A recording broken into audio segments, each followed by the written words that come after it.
Yeah, we're taking a blast to the past to talk about these two Vancouver Canucks, or at least former Vancouver Canucks, who are going to be in attendance for the Sedin's jersey retirement night. I believe it's going to be tomorrow, so we will get an update on that in about 24 hours or so. But let's talk about Ryan Kesler and let's talk about Alex Burrows, because each of these two guys are going to be present, I believe, and both of these two guys have had some pretty interesting stories leading up to this moment that we're going to witness tomorrow. So let's go over the big one, the one that everybody's kind of talking about and the one that's kind of got people stirred up on social media. Let's talk about Ryan Kesler, because he's a guy who Henrik and Daniel wanted to be a part of the ceremony. And it's very, very easy to see why. When the Sedins were at their best, Kesler was at his best. When the Sedins went to the finals, Kesler went to the finals with them. It's pretty much this entire 2011 team reuniting for the ceremony tomorrow. Henrik and Daniel are going to be there. Jannik, Hansen, I believe, is going to make the drive out from North Van. Luongo, I heard, is apparently going to be there. Bieksa will probably be there because he's like an NHL analyst on Sportsnet. I'm not too sure about that. But obviously Edler and Tanev are going to be there, Kesler is going to be there, Burrows is going to be there as well, so everybody's just going to reminisce on the good times. And Kesler is a guy who was a very, very, very big part of this Vancouver Canucks team in his prime. However, the way he left and the way he requested for a trade to a very small amount of teams, Chicago and Anaheim, etc., the way that went down was really ugly, and that was like 6 years ago. So it's not necessarily super old, people haven't necessarily forgotten. But Ryan Kesler, as a guy who was a part of the Anaheim Duck system on LTIR, is going to be here. And the big debate has stirred on social media as to whether or not people are going to boo Kesler because of how he left the team a few years ago.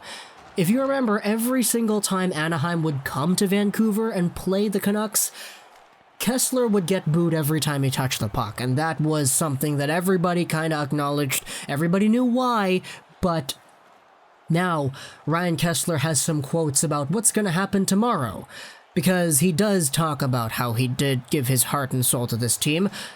Take a look at this quote here from TSN 1040 when Kesler was on earlier today. "I'm not going to win over 18,000 people. Hopefully the people that cheer me outweigh the people that boo me. I hope enough time has passed and they realize the good times and what that 2011 team almost had. I gave it all I had." In fact, earlier on Donnie and the Moj, Kesler actually talked about how he regrets what happened. How he regrets the way things went down and how he would do things differently. How he wishes he could have done things differently. So, to me, sitting here looking at Ryan Kesler and looking at the body of work that he has done, he is no doubt one of the best two-way forwards to play for the Vancouver Canucks ever. And he is no doubt one of the most skilled players to ever play for this team. He's won the Vancouver Canucks' only Selke Award, and he got 40 goals in the process of doing that. Does the way he left sting? Oh heck yes it does. But to me, Kesler coming out here on Sedin jersey retirement night is different than Kesler coming out here as a member of the Anaheim Ducks playing against the Canucks. It's different. When Kesler steps on the ice as a Duck and he plays against the Canucks, you can probably boo him because that's kind of what you're supposed to do to the opposition, isn't it? But coming out to Sedin night is different. The Sedins wanted him to be here. It wouldn't have felt right if Kesler wasn't here. And because we're taking a look at the Sedins, we're taking a look at the impact they have had on this organization, I think it's only right to take a look at Kesler in that same way. Take a look at all the good things that they have done. Take a look at what this team was able to accomplish and what Kesler was able to accomplish as a member of the Vancouver Canucks. Disregard what happened afterwards because we're focusing on the positives. Kesler has expressed ardently about how he is apologetic on how he left Vancouver, and I think at this point, we're 6 years behind it. I think it's been enough time. It's why the debate on whether or not he's going to get booed has brought itself up in the media, but if I'm going to be honest, if I had to put a number on it, I'd probably say that not even half of the Canucks fan base today even knows what happened. Now, I know you know what happened, I know what happened. If you're watching this video, it probably means you're more invested into this team than the average Vancouver Canucks fan is. And that's what I'm talking about here. The average general population of Canucks fans. I'm not saying that these people are dumb or anything, I'm just saying that the majority of fans who just like this team casually probably haven't put in the research to actually know why he left. All the hardcore fans have, and they know what went on, but I doubt people who are just watching this team once in a while, who know that Pettersson is this new guy who's good, they've probably heard Quinn Hughes' name before, and they remember when Boeser won the All-Star Game MVP. I would guess that they probably don't know what happened. And I think a lot of Rogers Arena tomorrow is going to be like that. People remember the Sedins because they were like icons in this city pretty much. And when we went to the finals, they remember the names like Burrows and Kesler and Luongo. But I don't know if I would confidently say that everybody knows exactly what happened, that Kesler wanted to leave and that he didn't want to play for this team and he requested a trade and all this other stuff that hardcore fans know for sure. And even with the hardcore fans, if you're a hardcore fan, you understand what Kesler has done that has been good for this city, and you know about his positive impact overall. So I think any hardcore fan looking at it isn't going to look at Kesler and be like, yeah, I'm going to boo him. Because anybody who has a brain can understand the context of this and why booing him would be the wrong move tomorrow. And as for casual fans, they probably have no reason at all to boo him because they just remember, oh, he was really good with the Canucks before. So that's our little thing about Ryan Kesler. If you're going to the game tomorrow, don't boo the guy. Give him the respect that he deserves. But another guy who's coming over tomorrow who absolutely will not have any debate as to whether or not he's going to get booed or not is Alexander Burrows, who only came over here because the Montreal Canadiens are really, really cool people.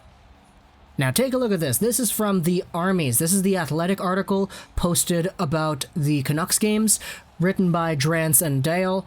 This is actually a small snippet from the article. It was posted onto Reddit, and I think this is really, really cool, so I wanted to bring this up. I'll leave a link in the description to the full article. I'm only posting this portion because this was already posted onto Reddit, so this one is already public. The other information in the article is paid for read, so pay for the Athletic and read the article if you want to. But take a look at this. Jim Benning had to call Marc Bergevin and make a request because Burrows is currently the assistant coach of the Laval Rocket, the Montreal Canadiens AHL affiliate. So he explained to Bergevin that it would mean a lot to the Canucks franchise if Burrows was able to attend a game on Wednesday. Then Marc Bergevin called Burrows and told him to go. There are things in life that are more important than a mid-February game. And that right there is pretty awesome. The fact that the GM himself called Burrows and was like, yeah, you can go to Vancouver, celebrate the Sedins, because everybody kind of knows that the Sedins and Burrows were like one of, if not the best lines ever to play for the Vancouver Canucks, and Burrows is probably without a doubt the Sedins' best winger they've ever had. So it only makes sense that Burrows is going to be there, and obviously he was already inducted into the Ring of Honor earlier this season, and everybody loved him then. So I have no doubts that Burrows is going to get all the love from the fans. It's just that Kesler has a little bit of a different story. However, of course, all these players have been very impactful for the Vancouver Canucks. Even the guys who people don't necessarily think of right away. Like Jannik Hansen, he's going to be there, I'm pretty sure. Like, Hansen was a really good part of this team. He set up Raffi Torres for that Game 1 1-0 goal against Boston, right? But Sedin Week does indeed continue tomorrow with the jersey retirement ceremony. We will see all these really great notable names from the Vancouver Canucks 2011 team come back. In fact, we already saw one yesterday. Dan Hamhuis was there for the Nashville Predators when they lost 6-2, so he was able to witness the Legends Night and all that. That's really, really interesting. But tomorrow is the big one, and I can't wait to see everything go down. I can't wait to see those 22 and 33 banners up in the rafters. It's gonna be so good. So if you're going to the game tomorrow, don't boo Kesler. Cheer him, cheer everybody, because it's going to be a great, great, great celebration. I'm going to be watching from my TV at home because I honestly really like the TV presentations a little bit more than watching things live. That's just a personal preference of mine. But I hope you enjoyed this video. And bye.